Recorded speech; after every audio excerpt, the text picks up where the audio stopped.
In the first part of our program, we focused on some organizational aspects of budgeting. That is, firstly, are the budgeting objectives pre-given, or do they emerge from an interplay of organizational pressures, constraints, and opportunities? Secondly, to what extent do political processes and bargaining and debate form a part of the budgeting exercise? Thirdly, in what way do financial practices, including budgeting, affect human behavior and other management practices in the organization? In the second part of our program, we bring you some other organizational and behavioral aspects of budgeting. We begin with the question of how involved managers are in the preparation of a budget. We all know that in large companies, the making of a budget is a massive endeavor. Those who are involved in the process, be they a supervisor, a departmental or divisional head, have a lot of pressures and demands on their time. They are compelled to use ways and means to reduce time on the budgeting activity. As a result, the making of a budget becomes an incremental activity. A manager takes hold of last year's budget, makes some incremental modifications on the figures and calculations according to his judgment, and the budget is ready. Because of the complexity of the task, the preparation of a budget is often based on the simplest rule of thumb. As a result, the true focus is lost in the process. For example, is an increase in the budget justified? Should this year's budget be higher or the same as last year's? The question is, what amount of time do the managers give to the preparation of a budget? To what extent do they involve themselves? This may have a direct bearing on the quality of budgeting decisions.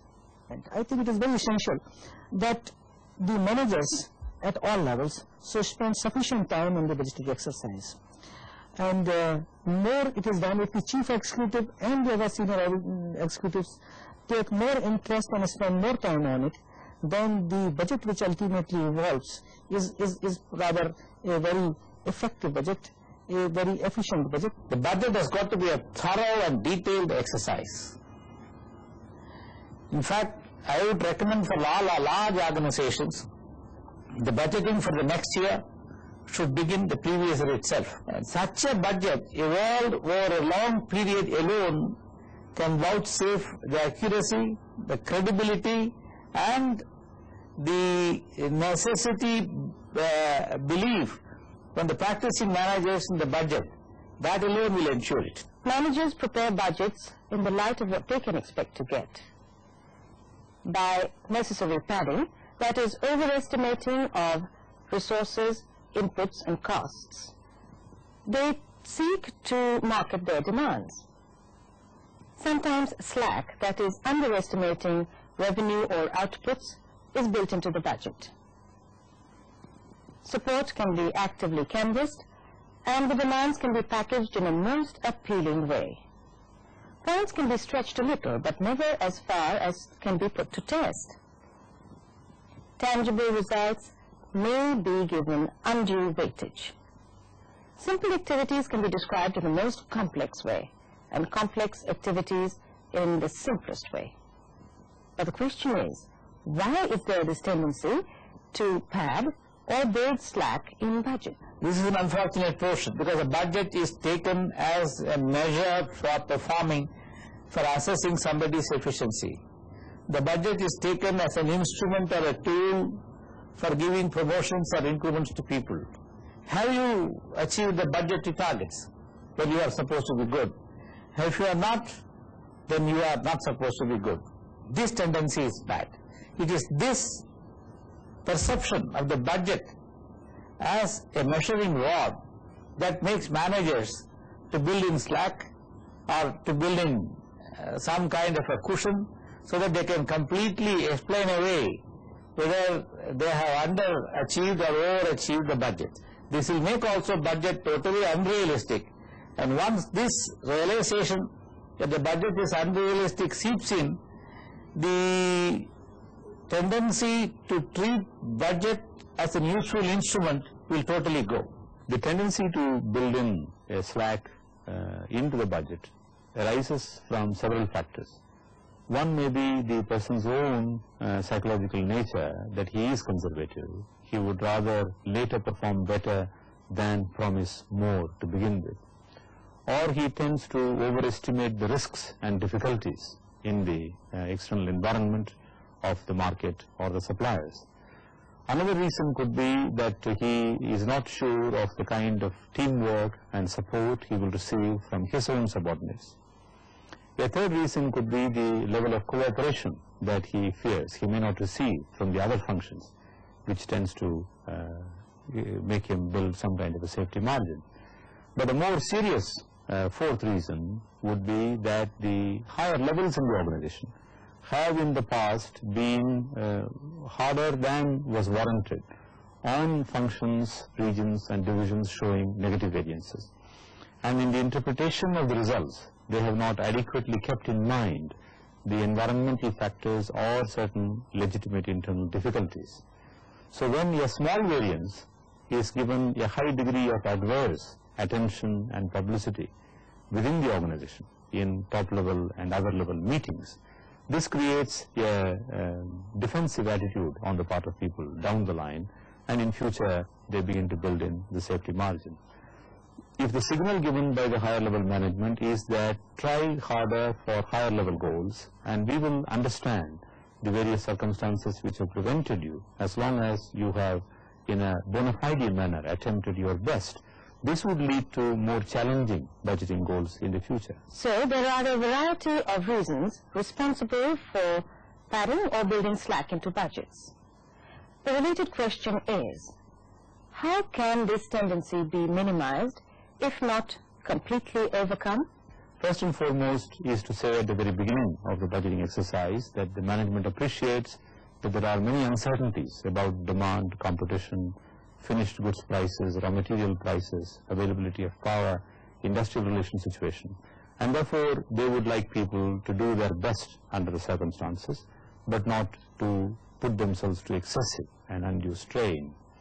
Secondly, to give an assurance that there would be a continuous control system week after week within the function and divisions, and monthly at the top management level, whereby the variances would be analyzed in a friendly manner so as to learn the lessons and how these can be corrected in the remainder of the year, rather than spending energy in scapegoating and victimization of people.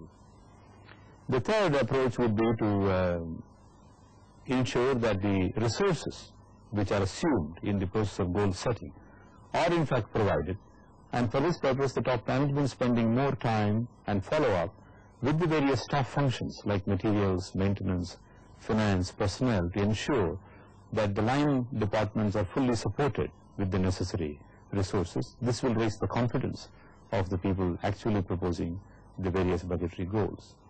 If there has been a period or two of conservative budgeting, the top management could use it as data to give feedback to the operating divisions and departments by saying that we have overperformed on our budget by 10 to 15% or more. This is partly due to extra efforts put in, but obviously when this overperformance occurs quarter after quarter, it also means that there has been some under budgeting. And this could be done in a very acceptable manner with a fine sense of humor. Another way in which this cushioning can be avoided or reduced is to continuously look for intra-firm comparison data. It is not only how the company does in relation to its past or its current budget, but also whether it is doing better than its competition in relative market share and margin terms. These are ways in which we can encourage people to stretch and avoid cushions being built in. There are two methods. I think that this may be an appropriate time to talk of new techniques like zero-based budgeting. The zero-based budget is a good mechanism for having a fresh look at the budget and to prepare a budget which is realistic and does not have a cushion, either deliberately made or because some things have been overlooked, expenditure which is not really necessary this year but is continuing mainly because of past practices. The other method of seeing to it that padding and cushioning are not involved is to say that let me give you good marks for a good budget. It is not merely that I will criticize you for an excess over the budget, but I will criticize you for a badly done budget. If let us say that you have a budget with so much cushion that your expenditure is very much below that, I will know that you have prepared a bad budget and I will criticize you. Therefore, between the two alternatives of criticism for a bad budget or criticism for a cushion, you might opt for a fairly well prepared budget with the cushion dropped out. Firstly, they should know what is the ultimate objective of a budget and how the budget can be used in evaluating their performance. Then they should also be sure that, well, if your performance falls short of your targets, then there will be a very objective assessment. There will be a proper analysis of the factors which have resulted into a shortfall in the performance. In fact, they should also be told that if you try to fix slightly higher budget than what you have done in the past, probably there is a challenge in it. The challenge factor should also be emphasized and highlighted, that well, you can face the challenge. I mean, this proper counseling is very necessary in order to minimize that. So if there is a proper environment of mutual trust, mutual faith, and if there is an environment that justice will be done and victimization will not be done, and that there is also an environment that, well, if you really achieve a good performance, then you will also be rewarded. I mean, as I mentioned earlier, that the budget should not be used only as a punitive tool or as an instrument for taking punitive action. It should be also be used for rewarding the efficient and good managers and good workers. So I think in that way we can minimize this practice, although it will be very difficult to completely eliminate it. I would like to say that there should be a periodical review of the budget and the performance, and it is adjusted to the changing environment during the course of the period, course of the year. Then naturally, I think much of this tendency on the part of the managers to pad or built-in slack will be avoided. Since budgeting can influence the distribution of rewards and recognition, it can result in explicit concern with data rather than with transactions. It may encourage the tendency to look good on what is measured, but measures are never complete. Measures can never measure some of the results necessary for effectiveness. Further, there may be resistance to budgetary goals set by the top management. How can participation in budgeting reduce this tendency towards dysfunctional decision-making? Unless people participate and people get involved, the budget cannot be implemented properly, and I think it's basically a question of involvement. And I think that if people have participated in the preparation of a budget, it will really mean that they'll be able to implement the budget. They'll know that this has been prepared carefully by us, and it is our responsibility to see that when it's implemented properly. You can't make bad decisions if everybody is involved in the budget. If people have participated, then the decisions are based on a proper view of the budget, that this is our budget, and therefore let us make decisions which respect this budget, and therefore this budget is implemented more properly than if it is just laid down even by a very brilliant top manager. It is not sufficient that you are a very, very highly qualified person and you think that this is what is good if you don't carry a main issue. Participation can reduce dysfunctionalities in decision making in several ways. Let's look at some examples.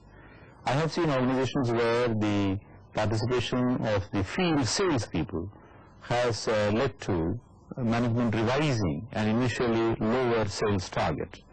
People out in the field have a feel for the market, and they are talking to the dealers. They are also looking at competitors' products and their rate of movement, whereas those sitting in the head office marketing group may have more data on the macroeconomic situation, and they could overreact to some problems on budgets, deficits, balance of payments, inflation, any political developments in the country as a whole. In fact, it is good to institutionalize participation as well as conflict resolution. Typically in this way, the two independent forecasts of sales turnover are made by the field sales force and the head office marketing group, and then these are discussed together. Similarly, the participation of the production people leads to 2 or 3 improvements in the decision making. First of all, they would be in a position to say whether the budgeted sales forecast fully utilizes the plant capacity, not only in quantitative terms but also in terms of the optimal mix and loading on the various plant and machinery. There could be some critical equipment which would be the bottleneck, whereas there may be enough capacity either in upstream or in downstream functions. The participation of the materials department helps in a significant way, either in pointing out that there are cheaper sources of raw materials and can they be partly substituted, which would raise the profit margin without affecting the quality adversely. They may also be able to point out the tendency of prices to rise in the 3rd or 4th quarter, and this would influence the inventory budgeting decisions and give the necessary signals to the finance department on arranging for the funds which are necessary.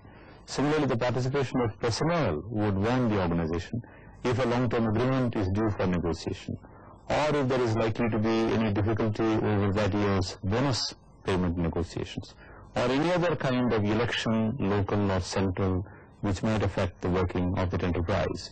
Accordingly, the year's budget can be more carefully made, not just divided into 12 months equally, but taking into account seasonal, cyclical and other patterns in the organization by involving people at various functional and hierarchical levels. Once the budget is published, then the implementation becomes double quick, because the budget maker becomes a budget implementer. Therefore, the participative process certainly negates the total dysfunctional aspects at all. Otherwise, the budget will be merely published by top management, can never be implemented, and will act as a deterrent for performance in excellence. But let me give an example. In my organization, in CRIPCO, we came in commercial production only in 1986 March. Initial stages when the targets were fixed and the budget exercise was made, then it was done at the top level. The budgets were formulated by someone sitting in the head office, passed down the line, and it went to the state marketing managers, it went to the area managers, it went to the ultimately to the lower level functionaries. Similarly, in the plant, also the budget estimates and the targets were given, and everybody at different level, well, initially thought they don't understand, and they were not really very much enthusiastic about achieving the targets. They thought that, well, they don't know how he has done it and why it has been done. Then, within 3 years, I think in 1988, we did realize that that there is something wrong about it, because most people are not very enthusiastic about it. So we also followed the practice that at the state level, all the area managers will meet sometimes in January or so, because if the budget has to come for next year, or even earlier. And then while they will review the previous year's budget performance, they will also, or a midterm review what they call, they will also do some exercise for formulating the next year's budget. And the state marketing managers then were all called, and a discussion did take place where the general managers and the finance director and the managing director also did participate. Similarly at the plant level, and ultimately what happened, that before we finalized the budget, all the heads of departments will have a detailed exercise of half a day, and then the budget will be finally prepared and submitted to the board of directors for the approval. Now this exercise has been very fruitful, and we found that most of the targets which have been fixed have been achieved and very efficiently achieved, and the results are that the organization consistently made very substantial profits. After a budget is formulated, it has to be implemented. Implementation calls for review and assessment of activities. The question is, what degree of control, tight or liberal, is desirable in different situations? Budget is not a control instrument. I must again repeat, budget is a facilitating process. Budget is the financial translation of what you have planned, what you will do in a particular year. And as you go through the year, when changes take place, you will have to be highly flexible in these matters. And of course, you cannot totally allow freedom to operate away from the budget. But while enforcing, it must be more felt than be seen as enforcing. It requires a high degree of marketing ability on the part of the financial executive and the chief executive to give the impression that the budget is being enforced without your knowing that it is being enforced. In other words, you must pluck the feather from the goose without its queen. Then you have achieved a success. Normally, there should be an optimal control in the budgetary control system. The variations towards tight or liberal may take place from time to time, and this is a very understandable response to changes in the external environment or in internal factors. But any such oscillation towards a tighter or a more liberal approach to control should be a relatively temporary phenomenon, and it should correct itself. What is optimal control itself is a dynamic concept for an enterprise, and over a period of time, the optimal pattern itself may keep shifting upwards. To begin with, the budgetary system, if it is a new one, might warrant a slightly tighter degree of control by the top management. This is to make sure that the budgeting system takes roots and that any serious discrepancies, variations, which might otherwise lead to disasters are avoided. But in this round, while control may be tighter, it should be tighter on the numbers and not on the people. The top management should make a very clear distinction between highlighting the need to look at the various deviations, but have a very understanding approach to people and say that we are all learning together, and it is likely that there will be deviations. Let us see what we can learn from them. Gradually, as the budget matures, it should move towards more of the liberal control. It may be better once in a while to experiment with a more liberal approach to see that it brings in more creativity, innovation, contributions by people. It is when that liberal approach begins to create some degree of lack of coordination between the various functions and subsystems that some move towards a tighter control may be necessary. There is another situation where tighter control would be relevant, even if a company has a mature budgetary control system. That is, if it is facing a recession, a decline in its market overall in the industry, and there is a period when it is likely to either just break even or make a loss, and there tighter control of costs and expenses becomes necessary. Similarly, if there is a very serious technological substitute which might obsolete the product, tighter control would become necessary. Conversely, in periods when the market is growing very fast and the financial position is comfortable, a more liberal budgeting would be appropriate. These should be seen as oscillations around an optimal, mean approach of control, which should be based on the fundamental principle of self-monitoring and control at every level, and only management by exception at higher levels. I think that this really depends on the quality of men you have. If you have people who are absolutely dependable, then you could have some flexibility and you could have a little more easy control on them. But I think that the larger the corporation, the more it is necessary that a set of rules replaces the personal supervision of the top management, and therefore the budget becomes even more and more rigid. In a very large company, it is necessary that people's initiatives are not superseding the decisions of top management, particularly when a participatory budget has been prepared. Under a situation where the chief executive of an organization has to have very frequent interaction with the bureaucracy and in the government department. And the government department looks for very close monitoring, then it becomes quite necessary on the part of the chief executive to have little tight control within the organization so that he can monitor and he can report to the government quite frequently. But it depends how effective is the chief executive. If chief executive is able to have imbibed a sense of trust and faith with the bureaucracy and with the government department, and he is sure that whatever is being done in the organization, then probably it will not be questioned too frequently. Naturally, I think he can experiment with the little liberalism. Let me mention that an organization which is a financially successful organization, which has shown good financial results, which has a dynamic chief executives, there naturally the chief executive can experiment with a lot of liberal control. And under a situation where the organization is a losing concern over the years, the government department and the bureaucracy and the political system is quite concerned about the losing nature of the organization. Naturally, the government would like to have a very tight control and very close monitoring on the success of the organization, and chief executive will have to report to the government very frequently. In turn, the chief executive would like to have a very tight control within the organization.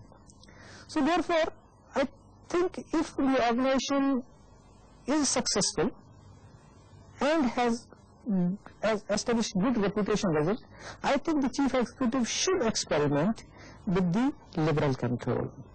Even in a losing organization, if the organization is trying to turn the corner, there is some sort of liberal is necessary. The liberal control is necessary.